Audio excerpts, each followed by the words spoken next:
season. Now we're gonna get into free agents. We think the Niners should be targeting. Doesn't mean that they sign all of them, obviously, but they should be on their radar, hopefully. So we'll each give you around 3 to 5 names. I'll let you start off with your first one. You can kind of give your overview and just how you see them fitting, and whatever else. So Gotcha.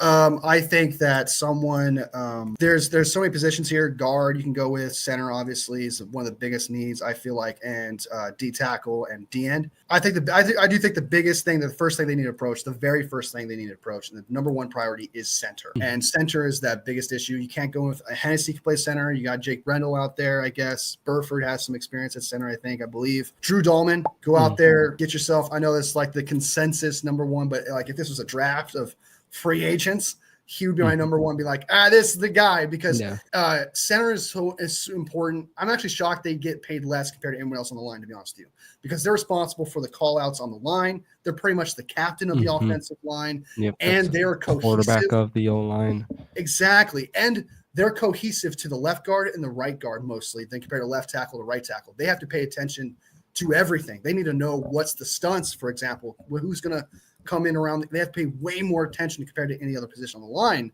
And and especially considering how cheap center is, I feel like you can get away with signing Drew Dahlman. If I were to do it, Drew Dahlman would be the number one answer. 26 years old, franchise center. He's considered the fourth best center in the NFL according to PFF. I believe he had a better pass blocking grade than a run blocking grade, but I could have them swapped. I don't remember. But either way, his pass blocking and his run blocking, either way, were all starter potential, all between 1 and 22. So you're still getting a starting caliber center, and that's really kind of the meat of the bone. It's like we're sick and tired of Jake Brendel being this back end 64th. I've heard even people saying like he's beyond that. Terrible center. We need an upgrade there immediately. And you would have a franchise center, someone who you would have for 5 years. And I believe he's still injuries, 25, 26. Yes. So you have a true center for the rest of your career. In this draft, there is no centers. And he would fit the scheme for the 49ers. Maybe the 49ers can pull some strings and be like, hey, this was a perfect place for you. And he fits the scheme 110%. Yeah. Drew Dahlman. I was going to say him actually is my first guy too. So I'm glad you said it here, so we can have a little bit of a conversation here. I think the clear thing is you see the red zone issues the Niners had, is you ask yourself, well, why are all these other teams having success in the red zone running the football, right? And Jordan Mason was fantastic. But the issue was a red zone offense with this team was they were not able to run this football, unlike some of these other teams, like the Lions, for instance. And I think Drew Dahlman right there fixes that, because Jake Brendel was horrendous when it comes to that. You saw him literally get thrown on the ground at times. And just the penalties from him as well. Like you said, it's the anchor of your offensive lineman, the quarterback of your offensive lineman. They're calling the protections, making it easier for, the guards and tackles on your offensive lineman. And he's from Stanford. He, like I said, 25, 26 years old. So get him maybe on a 3-4 year deal. The market isn't super crazy. I don't really like any of these other centers in the free agent market. So I think Drew Dahlman's the best. I've even seen Matt Mayoka or Matt Barrows even mention him too. So right now, like the market for center is like $12 million, $13 million right now, and that's really freaking cheap. Which hasn't changed when they signed Alex Mack back in the day. Like, it's not that different. Well, this one, I guess, technically is a really coveted center coming into free agency. You would get a really coveted free agent. Technically, that would be your big free agent signing, without spending big free agent money at the same time. Yeah, you'd still be able to do some other things or bring back exactly. Maybe and I think that free agents. I think that if the 49ers were to get Drew Dahlman, I feel like every 49ers fan would say, okay, they won free agency already. Just by that one signing alone, I feel like they obviously still were going to go to D tackle, D end, try to address it, but no one else is going to be like, well, they absolutely failed. They got Drew fucking Dahlman. They practically fixed the offensive line pretty much, where they just now have to get a guard when there's 4 of them in free agency, 4 or 5 in free agency, and there's a ton of them in the draft. That's all they have to do. I understand tackle's still important, but McKivitz, from what I've seen, has played a lot better next to Pooney. And that could just because of Pooney, but either way, McKivitz has been playing a little bit better. And it doesn't force your hand to make tackle like this. Center has been the most glaring what the fuck this previous year. And I just feel like once you do that, it's gone for the next 4 or 5 years. You don't have to worry about it for 4 or 5 years. Yeah, so my next guy is a familiar face going on the defensive side of the football, staying in the trenches, and that is defensive tackle DJ Jones. This guy, I think, still has it. Know what he does with the scheme with Robert Saleh, because we've seen it with our own eyes when Saleh was here. Stopping the run was still an issue. I think a lot of it was with the scheme, though, and just the way Sorensen was calling and making these kind of defensive linemen play. But I think DJ Jones, man, would really help that. He also has some starting experience now under his belt with the Denver Broncos. I think if you can get him on a 1-2 year deal, he's not going to get you a bunch of sacks. But again, guys, sacks aren't everything. You need to look. Yeah, exactly. And it's about the pressures, havocing, is he bending the pocket? Like, is he? Yeah, given the offensive line and quarterback, issues, and I think DJ Jones does that. Now he was 58th out of 219 defensive linemen, run stopping, and then 31st when it comes to pass rush, which is damn good. Out of 219. That's first tier starter, because there's 2 D tackles on a line usually most of the time, especially with our 4-3 that we have right now. So that means technically 1 through 64 is starter.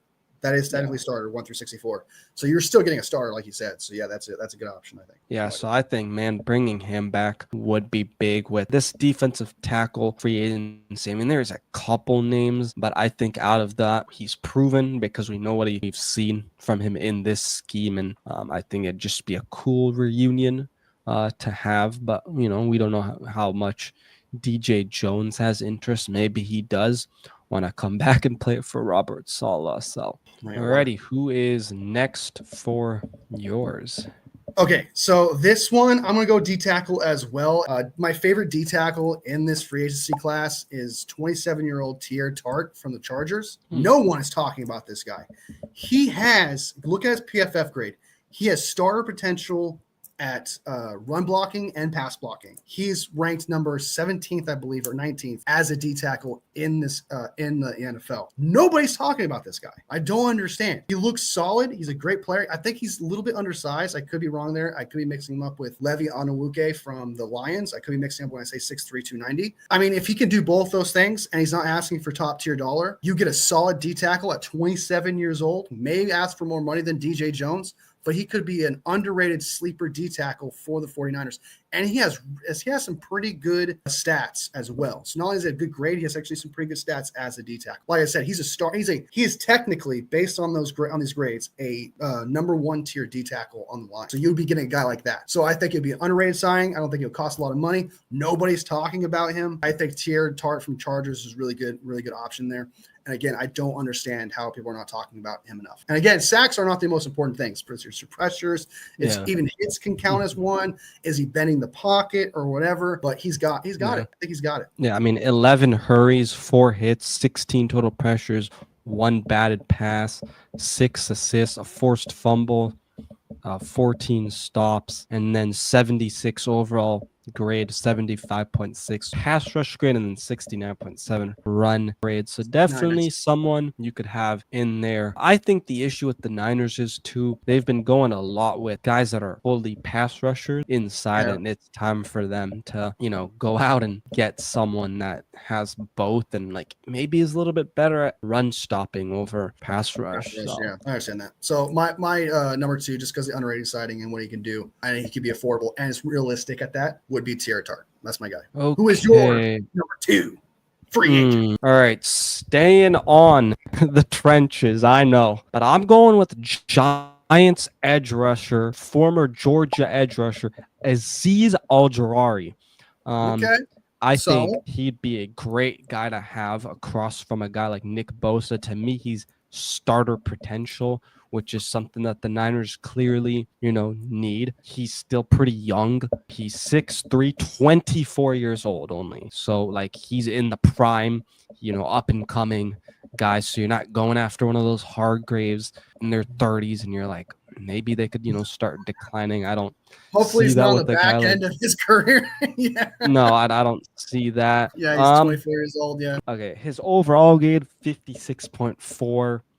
like he doesn't grade as well, but sometimes you just have to He's take on the Giants. PFF. I think, yeah, He that was on the too, Giants. and you have to take like with a grain of salt. So yeah, but with him, I mean, he had 7 sacks on the season, 14 stops, 12 hurries, 3 hits, 20 t 22, excuse me, total pressures, 391 total snaps. I just think he's young, probably on a team where he knows he can start winning like with the 49ers. And a guy like with Robert Saleh, Chris Kucerek, I just think, man, this guy, you put him in the lab, put him on a motivated winning team. I think you all could even get crazier numbers with him. Maybe even if it's not sacks, like maybe he doesn't get into that double digit, but man, if he gets into that 6, 7, that's still great there. Improving at the defensive tackle position, I think that also obviously will help too. I think, man, Aziz be a great guy to have across from Bosa.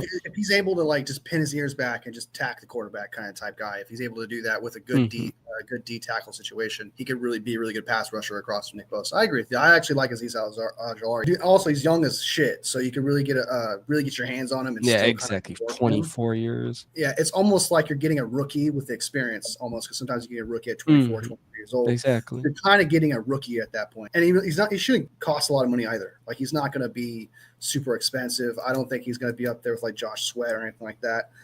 If there's a bidding war for this guy, I would be super shocked. But I do like the signing. I do like the potential of what he could bring as a pass rusher. Alrighty, who is your third kind of target? This guy, I think I just brought him up not too long ago. I'm staying with the trenches. I'm not going edge here because I like the edge class. I like what you can get edge-wise in the draft here. So I'm not too obsessed with edge and free agency. But my guy is going to be Levi Onaruke. I'm butchering the shit out of his name. That dude. I almost love him more than Tier Tart, but I just think Tier Tart would be a lot better option at D tackle, just because he would probably be a number 1 D tackle on this line. Look up Levi Onaruke, look at his stats and what he did for that team. What he did for the Lions was phenomenal. 6'3", 290, a little bit undersized, but I believe he's 44 in pass rush, like 41st, I think, in run stop. I could have them flip-flops, but he's like the 33rd ranked D tackle. And with that size at 6'3", 290, you could play inside and outside with this guy. And again, he's not going to ask for a shit ton of money. I do think this guy is solid. And I think if you end up getting Tier Tart and Levi Onaruke, your D-line is fucking solid. Do I still think you should draft a D tackle? Of course. But I think it pushes that need down a little bit. Because at that point, if you get both these guys, if you get Tier Tart and Levi Onaruke, you now have a 2 starting D tackles on your team. You got D tackle 2 and Levi Onaruke. Not going to cost a lot of money. Would be great in the wide 9. Play inside and outside. If you need him to, you can play edge a little bit if you need him to. So that adds depth there. I think it's just, and he's young. I believe I could be wrong here again. I think he's 26 years old. The hype on him, I don't think it's really like a 4-year, 5-year deal, but you could probably get him for 2, 3 years. Relatively cheap, would be great for the line, and you can still draft a D tackle in the 2nd or 3rd round. Maybe Darren Harmon falls in the 2nd round of 43, or TJ Sanders, or a Norm Lott from Tennessee, Alex Collins. There's a lot of options. Oh my God, dude, I'm salivating at the thought of it. I got goosebumps. That would be so fucking phenomenal. Nice. I like that. I know. I forget what other team he used to play for, but I know more about him when he was on his prior team. But I mean, man, big-bodied guy.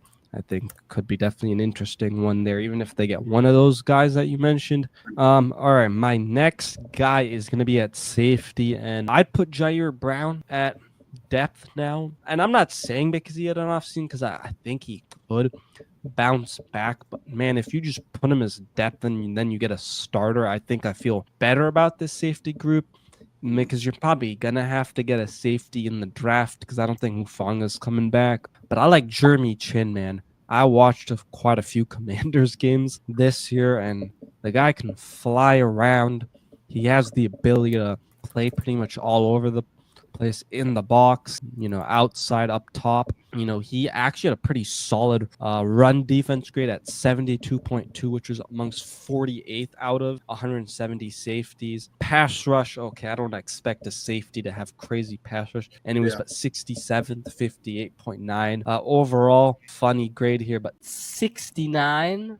right Nice. at the I think if you have him like communicating with a guy like Malik Mustafa, who's still young, who showed a lot of promise, I think two guys that can kind of hard hit the opposing, team, the offense.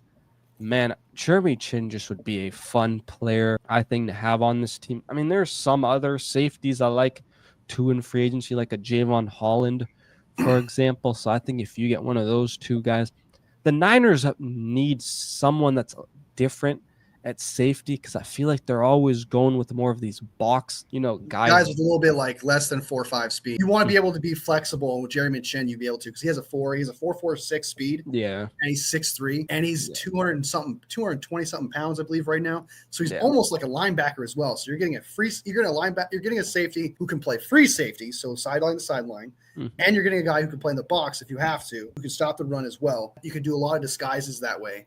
So I do like that. The size, the speed, and he's actually pretty good. I like Jeremy Chin too. I agree. Alrighty, who is your next guy? Oh my God. I feel like I should be saying someone like DJ Reed. I should be saying like a corner here at this point. I should be saying a DN like Khalil Mack, for example. But I want to think about the diversity of it. I want to think of like someone who can play multiple spots, such as like Levi can play inside and outside. I'm going to go with underrated signing here, Coleman Shelton. I like Coleman Shelton a lot. I think he's very underrated. Wasn't he on the Niners? He was on the Niners, undrafted free agent in 2018. He did not figure it out. He did not become a true starter until 2023 with the Rams. And he actually started for them and actually played pretty well. And he was recently on the Bears. And I was like, when I first saw that, when you first research it and you see the name Coleman Shelton and it showed Bears, like, I'm not going to look at someone on the Bears. Why would I do that? That line was terrible. And if you go look at him, actually, his PFF, he actually was pretty solid. He's a pretty good guy at center. He's supposed to be a center, but he can play guard as well. He can do both positions, guard and center. So you're getting guys. So, like, for example, let's say we get Drew Dahlman and Drew Dahlman gets hurt. We have now a guy like Coleman Shelton who's not going to ask for a lot of money, who plays guard, who could be a starting guard at that, come in and play center for Drew Dahlman. So you have a guy who can start at guard and be your emergency center as well. So you're killing two positions at once with this kind of guy.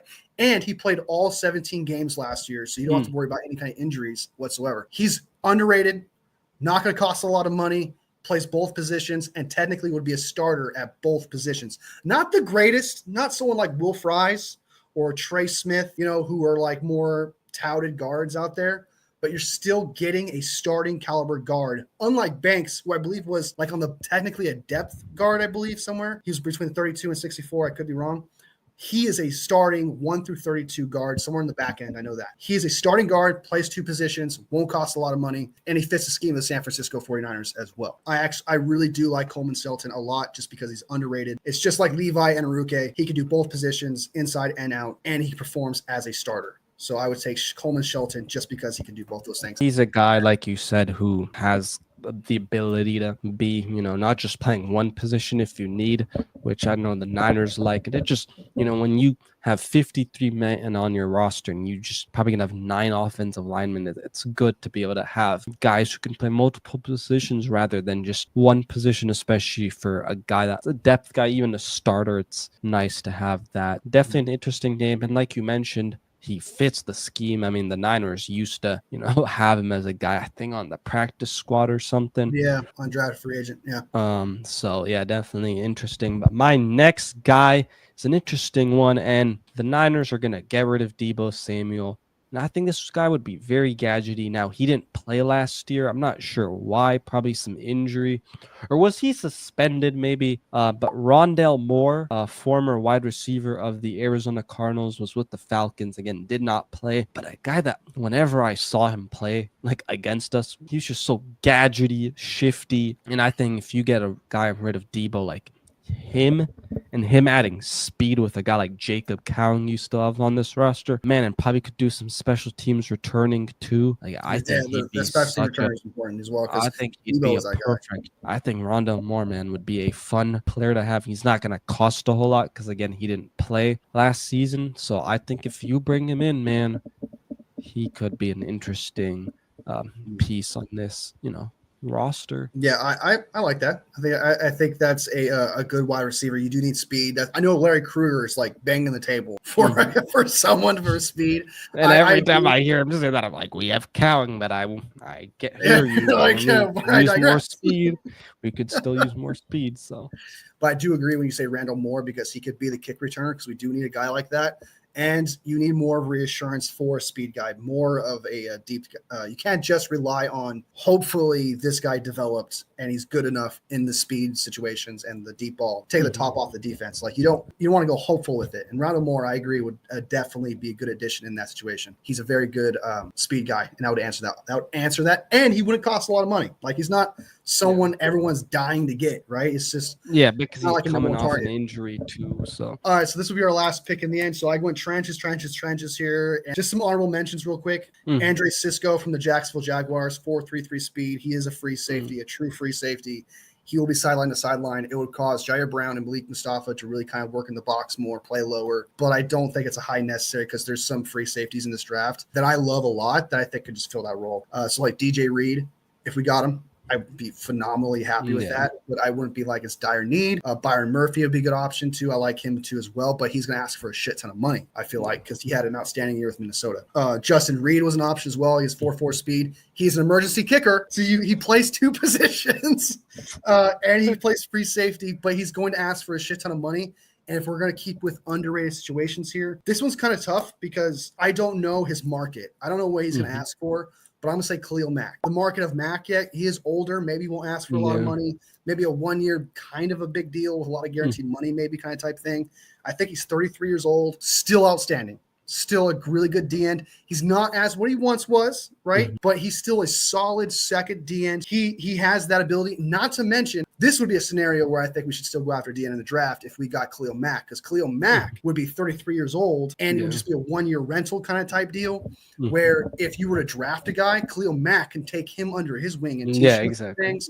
Nick Bosa can teach him a few things, and you're learning from two of the greatest pass rushers in the past era. So I think that would just be a phenomenal situation for whoever we bring in the draft. And then at that point, also, I'm only going to figure this: the 49ers are going to draft a D end in the second or first round. I'm so confident in that.